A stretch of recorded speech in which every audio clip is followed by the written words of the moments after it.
Hello friends, welcome to my YouTube channel excellent study point.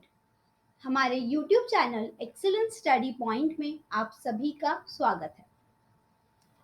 आज की हमारी इस वीडियो में हम पॉलिटी के बारे में डिस्कस करेंगे और यहाँ पर हम अपने संविधान के पार्ट 5 यानी कि भाग 5 के बारे में डिस्कस करेंगे। इसमें कितने चैप्टर्स हैं और इसका फर्स्ट चैप्टर क्या कहता है पार्ट 5 का, उसमें क्या क्या प्रावधान बनाए गए हैं, क्या क्या फीचर्स हैं उसके, इस सभी चीजों को हम आज की हमारी इस वीडियो में डिस्कस करने वाले हैं। लेकिन उससे पहले अगर अभी तक आपने हमारे चैनल एक्सेलेंट स्टडी पॉइंट को सब्सक्राइब नहीं किया है तो हमारे चैनल को सब्सक्राइब जरूर करें ताकि आपको हमारी वीडियो से जुड़ी सभी लेटेस्ट अपडेट्स मिलती हैं। तो चलिए स्टार्ट करते हैं part 5 of the Indian constitution. हमारे संविधान के भाग 5 में यूनियन के बारे में यहाँ पर बताया गया है। अब यहाँ पर यूनियन में कई अलग अलग चैप्टर्स यानी उसका सब डिवीजन किया गया है। तो जो चैप्टर फर्स्ट है पार्ट 5 का, उसका नाम है द एग्जीक्यूटिव। और एग्जीक्यूटिव में क्या आता है? द एग्जीक्यूटिव में क्या आता है? एग्जीक्यूटिव में आता है the president of India.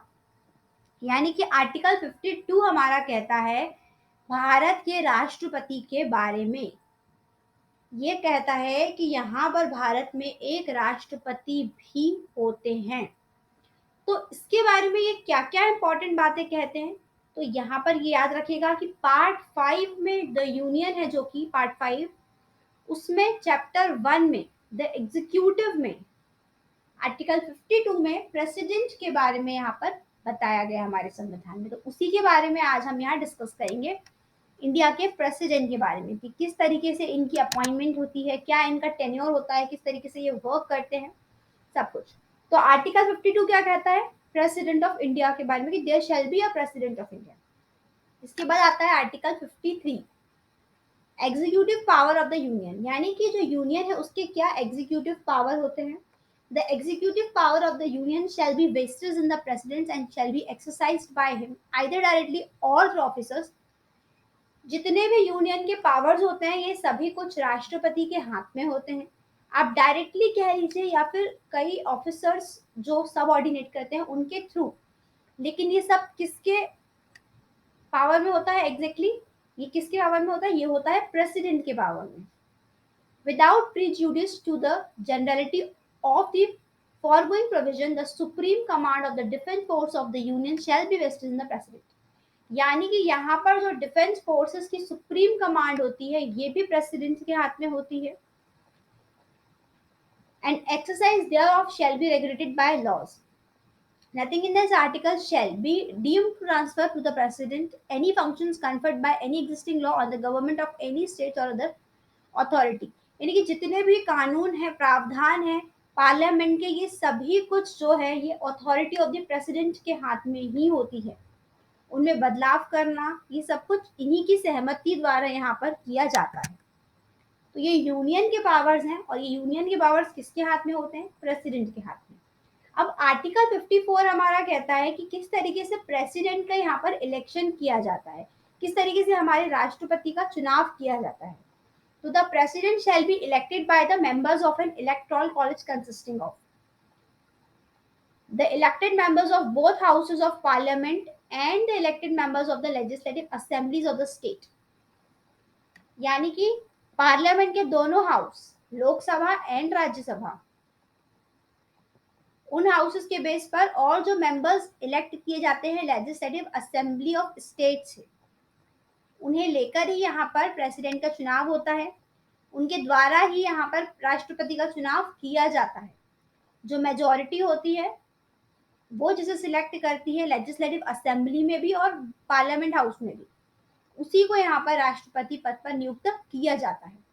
In this article, in article 55 states includes the national capital territory of Delhi and the union territory of Pondicherry। यानी कि जो आर्टिकल 55 है उसमें इंक्लूड कौन कौन सी स्टेट है? नेशनल कैपिटल टेरिटरी दिल्ली भी और union territory of Pondicherry. Article 55 क्या कहता है? Manner of election of president. As far as practicable, there shall be uniformity in the scale of representations of the different states at the election of the president. For the purpose of securing such uniformity among the states inter as see as well as parity between the states as a whole and the union, the number of votes which each elected members of parliament of the legislative assembly of each state is entitled to cast at such election shall be determined in the following manner. यानी कि जितने भी vote जो कि legislative assembly में या फिर parliament में डलते हैं, उन्हीं के आधार पर यहाँ पर चुनाव किया जाता है प्रेसिडेंट का। किस तरीके से? Every elected member of the legislative assembly of a state shall have as many votes as there are multiple of thousands in the questions obtained by dividing the populations of the state। यानी किसी भी state की legislative assembly में जो भी व्यक्ति खड़ा हुआ है उसको इतने वोट प्राप्त होने चाहिए जो कि उस स्टेट की population, the population of the state by the total number of elected members of the assembly, जो कि डिवाइड हो सके उस स्टेट की पॉपुलेशन से और total number of the elected member of the assembly से। इस तरीके से यहाँ पर वोटिंग होती है। If after taking the set multiples of 1000 the remainder, यानी 1000 रिमाइंडर होना चाहिए, इज नॉट लेस देन 500, 500 से कम नहीं होना चाहिए, then the vote of each members referred in the sub clause. अब यहाँ इसको लेकर एक सब क्लॉज भी है। Each elected member of either house of parliament shall have such number of votes as may be obtained by dividing the total number of votes assigned to the members of the legislative assembly of the state। यानी कि यहाँ पर parliament house से इतने vote, number of votes मिलने चाहिए जो कि डिवाइड हो सके total number of vote assign to the members of legislative assembly of the states. इस तरीके से इनका चुनाव किया चला जाता है। The election of the president shall be held in accordance with the systems of proportional representation. यानी कि यहाँ पर प्रोपोर्शनल रिप्रेजेंटेशन के हिसाब से यहाँ पर राष्ट्रपति का चुनाव किया जाता है by means of the single transferable vote and the voting as such election shall be by secret ballot. यानी कि ये ओपन नहीं किया जाता है, ये सीक्रेट बैलॉट द्वारा यहाँ पर वोटिंग की जाती है। इसके बाद आर्टिकल 56 क्या कहता है? आर्टिकल 56 ये कहता है कि कितना टर्म होता है एक प्रेसिडेंट के ऑफिस का, यानी कि कितने साल तक वो राष्ट्रपति रह सकते हैं। तो the president shall hold office for a term of 5 years from the date on which he enters upon his office. एक राष्ट्रपति को कम से कम नहीं कह सकते, उनका टेन्योर ही 5 साल का होता है कि 5 साल तक ही वो राष्ट्रपति रह सकते हैं। उस अवधि से जब उन्होंने ऑफिस में एंटर किया है तब से लेकर 5 साल तक का उनका टेन्योर रहता है। द प्रेसिडेंट में अब by writing under his hand address to the vice president resign his office. अगर वो रिजाइन करते हैं तो वो किसको एड्रेस करेंगे? वाइस प्रेसिडेंट को करेंगे। The president may, for violation of the constitution, be removed from office by impeachments in the manner provided in Article 61।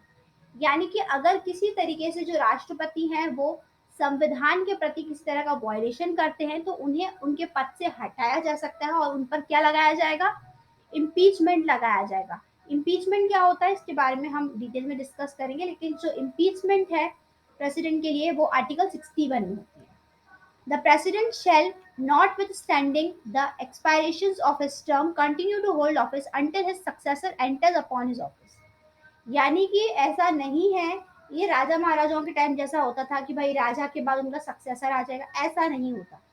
लेकिन यहाँ पर ये जरूर होता है कि जो प्रेसिडेंट हैं वो तब तक यहाँ पर ऑफिस में रह सकते हैं जब तक कोई दूसरा राष्ट्रपति अपॉइंट नहीं हो जाता, यानी कि वो पोजीशन खाली नहीं होती। Any resignation addressed to the Vice President under Clause A of the provision to Clause 1 shall forthwith be communicated by him to the speakers of the House of the People। यानी अगर vice president को किसी तरह का resignation president द्वारा दिया जाता है तो उसके बारे में वो किससे कंसल्ट करेंगे? स्पीकर्स ऑफ द हाउस, यानी कि जो पार्लियामेंट हाउस है उनके स्पीकर्स।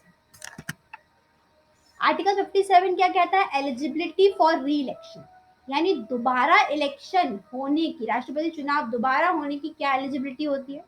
तो a person who hold or who has held office as president shall subject to the other provision of this constitution be eligible for re-election to that office। यानी कि अगर कोई पर्सन राष्ट्रपति के पद पर है, office as president shall subject to the other provision of this constitution. तो इस प्रावधान के हिसाब से वो एलिजिबल है फिर से उसी चुनाव में खड़े होने, ये राष्ट्रपति रह चुके हैं तब भी फिर से वो चुनाव में खड़े हो सकते हैं। आर्टिकल 58 क्या कहता है? आर्टिकल 58 कहता है qualification for election as president, यानी कि राष्ट्रपति पद के लिए क्या योग्यता की जरूरत होती है। तो no person shall be eligible for election as president unless he, वो पर्सन बिल्कुल भी एलिजिबल नहीं है राष्ट्रपति पद के लिए अगर वो इंडिया का सिटीजन नहीं है। तो अगर है तो बिल्कुल एलिजिबल है, is a citizen of India. अगर वो नहीं है तो, अगर वो सिटीजन इंडिया का है तो सबसे पहली प्राथमिकता तो यही है कि आपको इंडिया का नागरिक होना चाहिए। अगर कोई नॉन सिटीजन है इंडिया का तो उसको यहाँ पर राष्ट्रपति पद के लिए नियुक्त नहीं किया जा सकता। Has completed the age of 35 year, 35 year age पूरी होना जरूरी है, उससे कम उम्र के लोगों को राष्ट्रपति नहीं बनाया जाता। Is qualified for election as a member of the house of the peoples, यानी कि पार्लियामेंट हाउस से यहाँ पर वो क्वालिफाइड होने चाहिए, उन्हें वोट मिलने चाहिए, तभी वो राष्ट्रपति पद के लिए नियुक्त किए जाएंगे। A person shall not be eligible for election as president if he holds any office of profit under the government of India or the government of any state or any other local other authority। यानी कि कोई भी व्यक्ति अगर किसी सरकारी नौकरी में है या फिर किसी गवर्नमेंट अथॉरिटी ऑफ इंडिया में वर्क करता है स्टेट और यूनियन लेवल पर, तो वो यहाँ राष्ट्रपति पद के लिए खड़ा नहीं हो सकता, उम्मीदवार नहीं बन सकता। For the purpose of this article a person shall not be deemed hold any office. अगर वो ये चाहते हैं कि वो राष्ट्रपति पद के लिए नियुक्त किए जाएं तो वो किसी भी गवर्नमेंट ऑफिस में एज अ प्रोफेशनल लेवल पर वर्क नहीं करने चाहिए। Union or the governor of any states or is a minister either for the union of state, यानी reason only that he is the president or vice president of the union or the governor of any state is a minister either for a union or any state। यानी ये तो चलेगा कि वो मतलब यहाँ पर कोई मिनिस्टर रहे हैं या फिर किसी सिटी गवर्नर है, इट डजेंट मैटर, लेकिन किसी भी गवर्नमेंट ऑर्गेनाइजेशन में वो एज अ एम्प्लॉय नहीं होने चाहिए। तो यहाँ पर यही सिंपल क्वालिफिकेशन है जो कि एक प्रेसिडेंट के लिए यहाँ पर बहुत ज़्यादा ज़रूरी होती है। कि सबसे पहले तो ये कि वो एक सिटीजन होना चाहिए इंडिया का, भारत का ही नागरिक होना चाहिए। दूसरी बात 35 ईयर की एज कंप्लीट की जानी चाहिए। तीसरी बात वो यहाँ पार्लियामेंट हाउस से क्वालिफाइड होना चाहिए और दूसरी बात मेंबर भी होना चाहिए पार्लियामेंट का। ऐसा नहीं है विदाउट मेंबर वो आपको वहां पे राष्ट्रपति पद के चुनाव के लिए उम्मीदवार नहीं मानते। पहले आपको पार्लियामेंट का मेंबर तो होना ही चाहिए, तो कंपलसरी। दूसरी बात आप किसी भी गवर्नमेंट ऑर्गेनाइजेशन में या फिर government of India any state और सेंट्रल की सर्विस में अपॉइंट नहीं होने चाहिए। हाँ, आप पहले यहाँ पर वाइस प्रेसिडेंट या फिर गवर्नर किसी स्टेट के मिनिस्टर रह चुके हो, वो उस बात से कोई फर्क नहीं पड़ता, लेकिन आप किसी में एम्प्लॉयड नहीं होने चाहिए एज अ जॉब पर्पस, तभी आप यहाँ पर राष्ट्रपति पद के लिए नियुक्त किए जाएंगे। इससे रिलेटेड और भी इंपॉर्टेंट इन्फॉर्मेशन हम अपनी नेक्स्ट वीडियो में कवर करेंगे।